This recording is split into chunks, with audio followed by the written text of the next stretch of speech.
Hello everyone, welcome back to my channel. I am Garima Singh and in this video we'll learn about liberal nationalism and the new conservatives after 1815. We will be continuing with the remaining chapter of history. So we have already started chapter number 1 of history, and in my previous video I have shared the concept regarding the French Revolution and also the Napoleonic Code, right? So moving ahead in this chapter, we have the next subtitle as the making of nationalism in Europe. अब हम देखेंगे कि nationalism का ये जो ideology थी, ये जो कॉन्सेप्ट था, यूरोप में कैसे आएगा, राइट? तो अगर हम बात करें इससे पहले की, तो European region, as you all know, Europe is a different continent. तो आज हम उसके बारे में बात करेंगे कि नेशनलिज्म, जो फीलिंग ऑफ टुगेदरनेस है जिसकी वजह से एक नेशन बनता है, वो फीलिंग एक कैसे अराइज होगी, कैसे वहाँ लोगों के अंदर आएगी और जिसकी वजह से फर्दर चेंजेस आएंगे. अगर हम बात करें इससे पहले की, तो वहाँ पे कोई भी मॉडर्न स्टेट का कॉन्सेप्ट नहीं था. ओके, कोई स्टेट्स नहीं होती थी कि ये this is Austria, this is Hungary और ऐसे करके डिफरेंट रीजन नहीं होता था. There was a big kingdom, एक पूरे किंगडम के अंडर आ जाते थे. ओके, जैसे कि कोई राजा रूल कर रहा है, राजा ने नेक्स्ट डे अपने सराउंडिंग एरिया में कैप्चर कर लिए. ओके, जो रिलेटेड स्मॉल रीजन थे उसको कैप्चर कर लिया, तो वो उस किंगडम का पार्ट हो जाएगा, राइट? सो वहाँ कोई ऐसा कलेक्टिव आइडिया नहीं था. No collective idea were present at that time which were called as nationalism. Okay, nationalism जैसा कोई भी कलेक्टिव आइडिया नहीं था, तो इसलिए वहाँ कोई मॉडर्न स्टेट, जैसे आज के दिन हम देखते हैं डिफरेंट नेशन है, तो बड़े बड़े नेशन है, देश है, तो वैसा कोई कॉन्सेप्ट नहीं था. It was all about the large kingdom. Okay, अब छोटा सा एग्जाम्पल लेते हैं, जैसे कि बुक में दिया है हैब्सबर्ग एम्पायर का, which is the present day Austria Hungary region, right? So इस टाइम के अंदर, इस एम्पायर के अंदर, these were the region included: Austria, Switzerland, Tyrol, etc. Right? So these were the region which came under the Habsburg Empire. कोई different देश नहीं थे, कोई डिफरेंट कॉन्सेप्ट नहीं थे, कोई स्टेट का कॉन्सेप्ट नहीं था. Okay, so here people use to speak German and Italian also. तो लैंग्वेज क्या है? जर्मन थी, इटालियन थी. वहाँ उस टाइम की अगर हम बात करें, तो अगर आइडेंटिटी की बात करें, एज एन आइडेंटिटी लोग किस नाम से कैसे अलग थे? On the basis of religion, culture, language, but there was no sense of collective idea. Collective idea मतलब नेशनलिज्म का कोई भी बात नहीं थी. Okay, so in this particular video will first understand भाई मेकिंग नेशनलिज्म का शुरुआत, मेकिंग कहाँ से हुई. ओके, अभी तक हमने देखा, हम किसका एग्जाम्पल ले रहे हैं? हैब्सबर्ग एम्पायर का. ओके, सो गाइज, मैंने आपको पहले ही बोला था कि हिस्ट्री के अंदर all the ways concept same ही रहेंगे. It is all about the changing of the region और द टर्म्स, राइट? तो सेम यहाँ होगा. अब हम देखेंगे कि नेशनलिज्म का जो कॉन्सेप्ट है, ये जो कलेक्टिव आइडिया है, यहाँ के लोगों में कैसे आएगा. तो talking more about the society, there was the aristocracy class and also the new middle class. aristocracy कौन है? aristocracy class वो है the rich, the पुराने जो खानदानी लोग थे, जो rich class people थे, right? people related to the king, वो वाली क्लास को हम aristocracy बोलते हैं, right? बट हमने यहाँ एक और चीज़ देखी कि एक न्यू मिडिल क्लास अब आएगी. न्यू मिडिल क्लास क्या है? जब हमारी इंडस्ट्रीज आनी शुरू हुई हैं. Okay, so new middle class will come up. इसके अंदर आएंगे हमारे industrialist, the businessman. This class will be highly educated. उनको सब समझ में आएगा कि क्या कुछ हो रहा है, लेकिन they will not be at par with the aristocracy class. Aristocracy class पहले से ही अमीर है, मिडिल क्लास थोड़ा सा अभी उठ रही है, राइट? इतनी बात ध्यान में रखना. फिर बात करते हैं एरिस्टोक्रेसी क्लास की. एरिस्टोक्रेसी क्लास क्या है? Rich landed aristocracy. जो पुराने खानदानी लोग वहाँ थे, जो बहुत अमीर थे, उनकी बात करते हैं. चाहे वहाँ रीजनल डाइवर्सिटी थी, कुछ लोग जर्मन थे, कुछ लोग इटालियन थे, but when it comes to a class, तब एक क्लास की बात होती, तब एक एरिस्टोक्रेसी की बात होती. They used to stand united despite of the regional diversity. जैसे हमारे इंडिया में है, कितनी बड़ी कंट्री है, कितनी डाइवर्स नेशन है, अलग अलग तरह के लोग आके रह रहे हैं, but when it comes to the concept of our nation, so we all stand together, right. तो एज अ कलेक्टिव आइडेंटिटी हम अपने नेशन को प्रेजेंट करते हैं, though we have diverse population. Similarly aristocracy class के साथ भी यही था, डाइवर्सिटी थी, अलग अलग डिवीजन थी क्लास के अंदर, but when it comes to aristocracy they used to stand united. Talking more about the aristocracy class, they owned estate, जो मेजर जगह थी वो किसके अंदर थी, एरिस्टोक्रेसी के अंदर थी। They spoke फ्रेंच बोलते थे, and were connected the ties of marriage, और एक दूसरे से कैसे कनेक्टेड थे, by tying marriages, right? But when we talk about numerically, अगर बात करें पॉपुलेशन में कितने लोग थे, so comparatively numerically this rich landed aristocracy was very small in number. Okay, बहुत कम थे इनके number. So let's see further कि अब क्या होगा, न्यू क्लास क्या रोल प्ले करेगी and what all we have in this chapter. So as I have told you that a new class emerged there, right, which was the middle class. कौन है इस middle class में, the industrialist, the businessman, and it was a educated class, right? तो ये तब new class emerge हो रही थी, तो एक new concept, a new ideology will take birth, which will called as liberal ideology. Liberal मतलब फ्री, ओके, फ्रीडम वाली आइडियोलॉजी, फ्रीडम वाला कॉन्सेप्ट अब आएगा। अब मिडिल क्लास, क्योंकि being educated, they were noticing that all the society all people in the society are not treated equally, right? So they will start opposing the aristocracy class.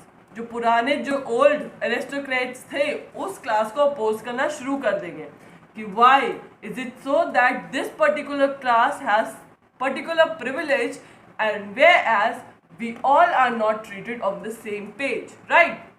Therefore they will start demanding national liberty and will oppose the privileges of aristocracy.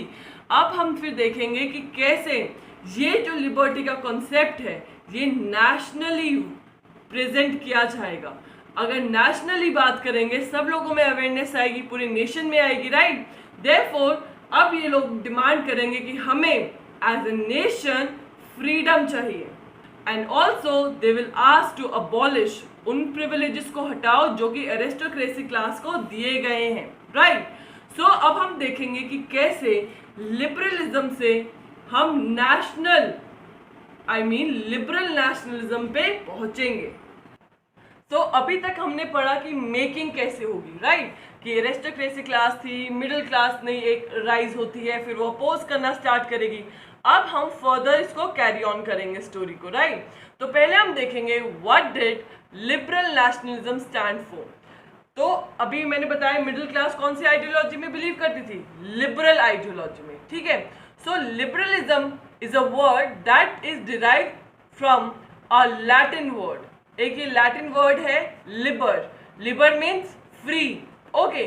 So liberalism एक liber word से आया है जिसका meaning होता है free.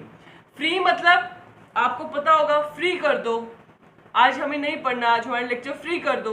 तो this is what is free, मतलब free कर दो, कुछ मत करो, किसी की कोई अथॉरिटी नहीं रहेगी। Let all the people there should be free, they should be given all the freedom, right. अब जैसे एग्जाम्पल दिया क्लास में, क्या बोलते हो मैम आज नहीं पढ़ना है, आज तो फ्री पीरियड दे दो, मतलब उसके अंदर कोई रूल्स और रेगुलेशन नहीं, कोई नहीं बोलेगा पढ़ने के लिए, तो वो फ्री हुआ, राइट। तो सिमिलरली अब हम देखेंगे ये जो फ्री है, इस फ्री वर्ड को कैसे लिबरलिज्म की आइडियोलॉजी बनेगी और कैसे ये एक लिबरल नेशनलिज्म बनेगा। अभी ये सब जो 5 पॉइंट्स है, listen to them very carefully, अच्छे से समझना, क्योंकि इन 5 पॉइंट्स को will further divide into political and social sphere. Okay, so according to this word freedom, freedom किस टर्म में है, freedom of individual and equality before law. Okay, भाई फ्रीडम चाहिए, हर इंडिविजुअल के पास फ्रीडम हो, जैसे हमारे पास है freedom to move, freedom to talk, freedom to reside, भाई कहीं भी जा सकते हैं, घूम सकते हैं, किसी से भी बात कर सकते हैं, अपने थॉट्स हम रख सकते हैं, राइट। भाई एक इंडिविजुअल को फ्रीडम होना चाहिए। Second was equality before law, कानून के सामने सब बराबर है. Okay, and also here they also wanted a constitution, एक संविधान हो जिससे पता चले कि कैसे which type of government will be. Constitution, why it is important to have a constitution? Because it is the rule book, right.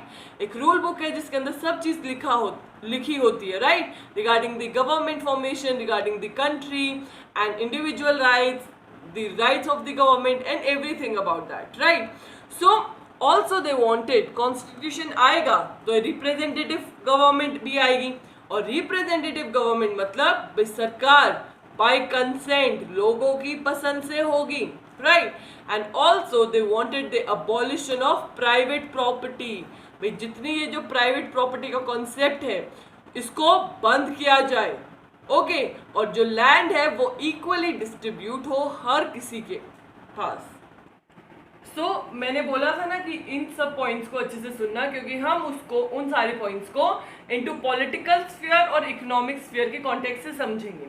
अगर मैं बोलती हूँ लिबरलिज्म इन पॉलिटिकल स्फीयर, मतलब पॉलिटिकली सेटअप में क्या लिबरलिज्म की मीनिंग रहेगी. ओके, तो पॉलिटिकल सेटअप के अंदर राजनीतिक तौर से किसी भी देश में क्या चेंज आएगा, राइट? तो पॉलिटिकल स्फीयर की बात करेंगे.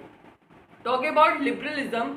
Liberalism in political sphere stand for freedom of individual, हर किसी को फ्रीडम मिलनी चाहिए, right. And the government should be formed by the consent, लोगों के कंसेंट से गवर्नमेंट बने. कॉन्स्टिट्यूशन होना चाहिए, and also there should be this end of autocratic rule. When I say autocratic rule, autocratic rule क्या है? जब कोई भी रूलर है, फॉर एग्जाम्पल कोई किंग है, वो किसी और के ना सुनना पसंद करे. Okay, he works according to his own mind, सिर्फ खुद के हिसाब से चले, विदाउट टेकिंग एनी सजेशन और any kind of advice from the members और द मिनिस्टर्स, राइट. ऑटोक्रेटिक मतलब काफी अपने हिसाब से ही चलना, किसी की नहीं सुनना उसमें. फॉर एग्जाम्पल, अगर किसी रूलर को लगता है कि ये जो सामने ये कुछ चीज़ है जो उसको चाहिए, चाहे वो उसकी नहीं है, अगर वो ऑटोक्रेटिक रूल है तो वो जाके वो उस चीज़ पे कब्जा कर लेगा, राइट. सो ऑटोक्रेटिक मतलब कोई मतलब नहीं है, बस उसकी खुद की रूल चलता है. तो पॉलिटिकल स्फीयर में मतलब एंड ऑफ ऑटोक्रेटिक रूल, वो जो किंग के ऑटोक्रेटिक रूल है उसको खत्म करना था. लेकिन फिर हम बात करते हैं liberalism in economic sphere. Economic sphere कैसे बच्चों? इकोनॉमिकली अब हम बात करेंगे in terms of trade, economy, money, ये सब चीज को कंसिडरेशन रखते हुए. So when we talk about liberalism in economic sphere, it stands for abolition of private property. भाई ये जो प्राइवेट प्रॉपर्टी का कॉन्सेप्ट था, भाई अगर राजा को कोई प्रॉपर्टी पसंद आई, राजा बीइंग ऑटोक्रेटिक रूल बोलता है ये प्रॉपर्टी मेरी है, स्टैंप लग गया, प्राइवेट प्रॉपर्टी किसकी है? ये राजा की, नो मैटर वो प्रॉपर्टी किससे बिलोंग करती है. ओके, सो ऐसे वाली अबॉलिशन ऑफ प्राइवेट प्रॉपर्टी बोला. Freedom of market, freedom of market मतलब राइट टू ट्रेड, और हर मार्केट में सब लोग ट्रेड कर सकते हो. ओके, ऑल्सो हमने देखा है हिस्ट्री में कि there was a difference weighing system में, ठीक है. फॉर एग्जाम्पल जैसे आपकी बुक में दिया है एल सिस्टम. एल मतलब मेजरिंग ऑफ क्लोथ के लिए ये यूनिट यूज करते थे. ओके, तो अगर मैं बोलती हूँ अगर एक रीजन ऑफ यूरोप में एक लेंथ मतलब एक पीस ऑफ क्लोथ है, राइट, लेकिन दूसरे रीजन में उसकी एक एल की लेंथ चेंज हो जाती है, तो डिफरेंस था वेट और मेजर में. एक और एग्जांपल देती हूँ. सपोज अगर मैं बोलती हूँ 1 kg के अंदर अगर यहाँ एक रीजन में 10 आलू आते हैं, और दूसरे रीजन में अगर मैं जाऊँ तो 1 kg के अंदर क्या पता 5 आलू आए, राइट.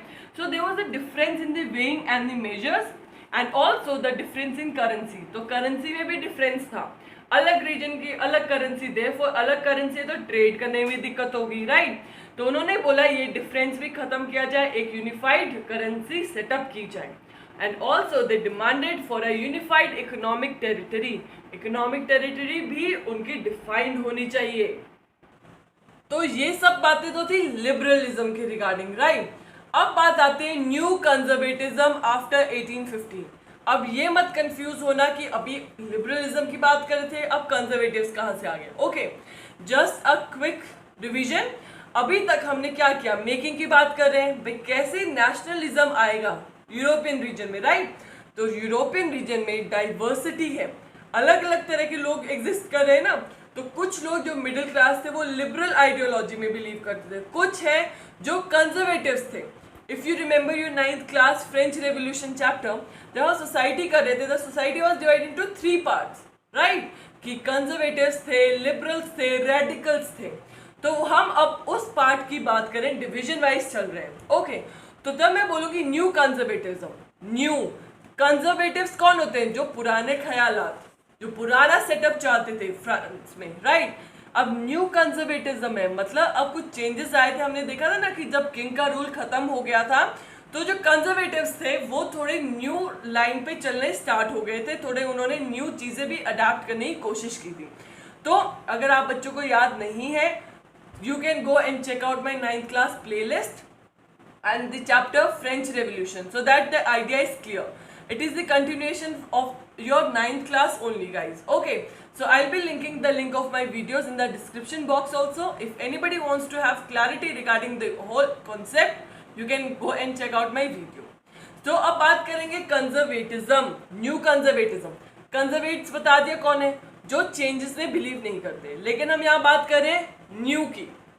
इसके साथ अगर आप देखोगे ISM, मैंने आपको पहले ही बताया, ISM जिसके पीछे लग जाता है वो एक आइडियोलॉजी बन जाती है, लोगों की सोच जिसमें वो बिलीव करते हैं, एक आइडियोलॉजी बन जाएगी।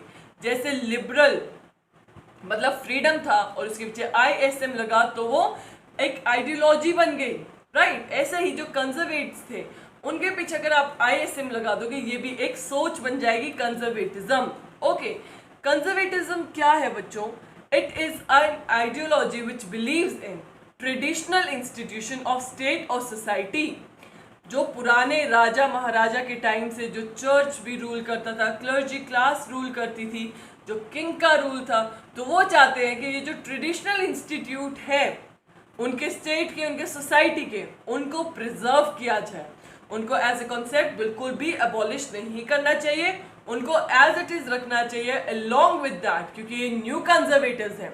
अगर खाली कंजर्वेटिव होते तो इसमें बिलीव करते हैं ट्रेडिशनल इंस्टीट्यूशन में, क्योंकि अब ये न्यू कंजर्वेटिव्स हैं बच्चों, तो इसमें थोड़ा सा एडिशन होगा। तो ये और क्या चाहेंगे भी, ट्रेडिशनल इंस्टीट्यूशन के साथ जो मॉडर्न प्रिंसिपल्स हैं, जो मॉडर्न प्रिंसिपल है, जो मॉडर्नाइजेशन हुई है टाइम के साथ, उनको भी अडाप्ट किया जाए, so that the traditional institutions could be strengthened. Okay भाई, उनको भी अपनाया जाए, न्यू जो मॉडर्न प्रिंसिपल है उनको ट्रेडिशनल के साथ अलाइन करके एक जो पुराने इंस्टीट्यूट है उनको और स्ट्रॉन्ग किया जाए।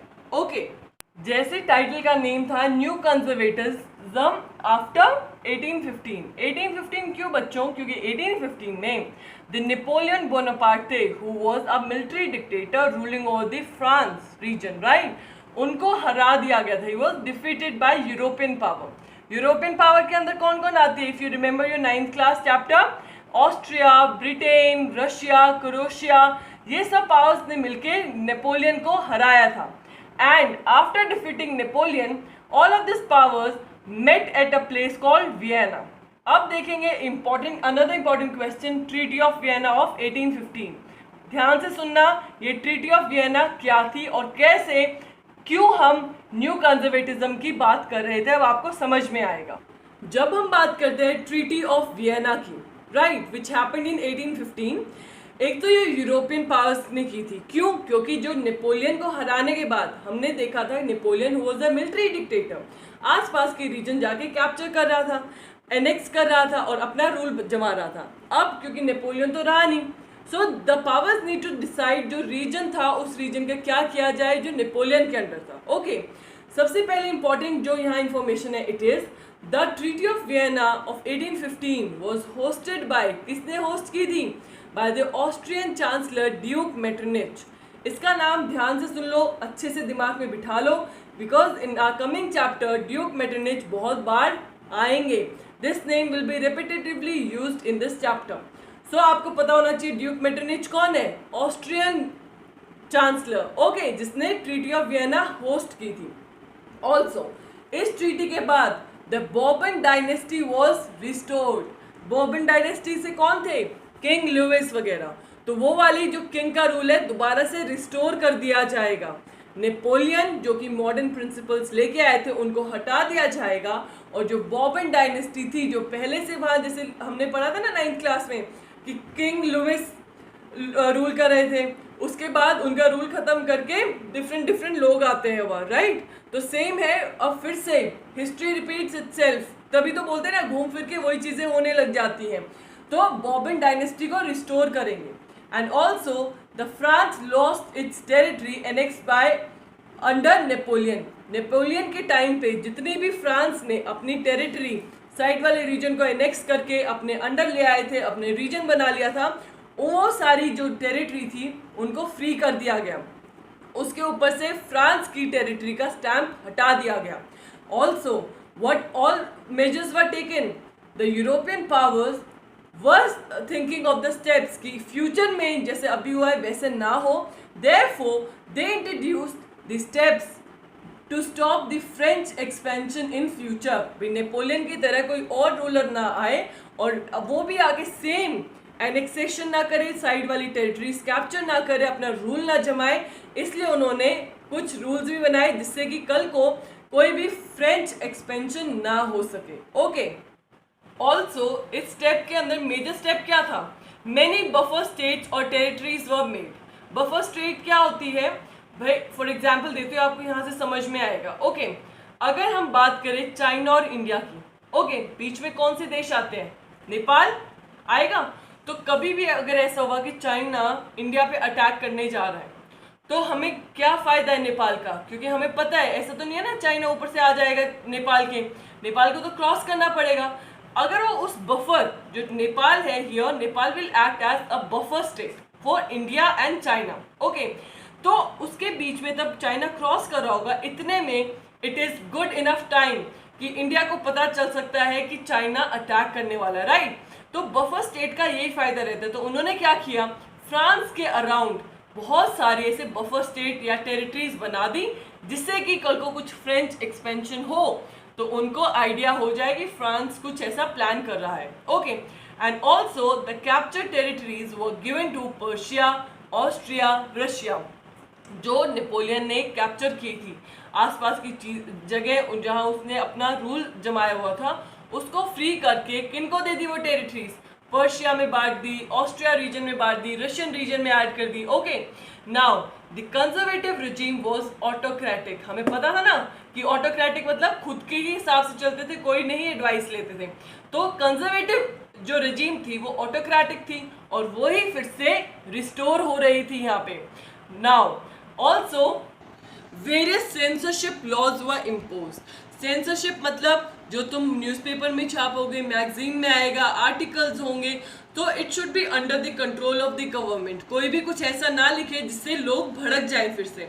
तो सेंसरशिप लॉज उन्होंने इम्पोज कर दिए थे। And also the memories of French revolution was preserve to inspire for another revolution. जो फ्रेंच रेवोल्यूशन हमने पढ़ा था कैसे हुआ, क्या कुछ चेंजेस आए, उन मेमोरीज को संभाल के रखा गया so that further anybody could take inspiration from the French Revolution memories.